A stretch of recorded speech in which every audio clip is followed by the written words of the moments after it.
सूरह आले इमरान में हज़रत ईसा की पैदाइश को हज़रत आदम की पैदाइश से मुशाबह करार दिया गया है, जबकि हज़रत ईसा एक माँ की वूम से पैदा हुए और हज़रत आदम मिट्टी से बनाया गया। और अल्लाह ताला ने कहा, तो फिर इसका क्या नतीजा निकला? मुशाबह तब होगी अगर ईसा की तख्लीक भी मिट्टी से ही हो। जी हाँ जी जी आदम की तख्लीक अगर मिट्टी से है जी जी तो ईसा से मुशाबहत कैसे हो गई, जी जबकि ईसा मिट्टी से पैदा नहीं हुआ? जी हाँ सही बात है। अब बताएं फिर। वही मेरा सवाल है कि ये मुशाबहत कैसे करार देगी? हाँ मैं यही बता रहा हूँ कि ये जो लोगों का ख्याल है ना, ये बिन बाप की बहस है सिर्फ, जी जी ये बहस नहीं है बिल्कुल। बहस नहीं।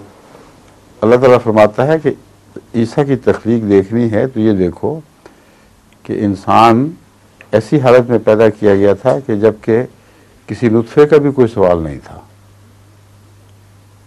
और उसका आगाज जिंदगी का मिट्टी से उस वक्त हुआ है जबकि मेल और फीमेल का कोई झगड़ा ही नहीं था।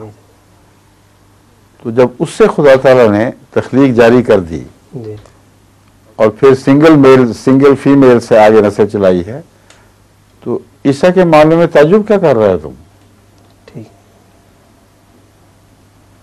क्यों खुदा यहाँ आके मोहताज हो गया है, जो ऐसा कादिर मुतलक है कि मिट्टी से आगाज करता है और पैदाइश को जारी कर देता है? जी समझ गए?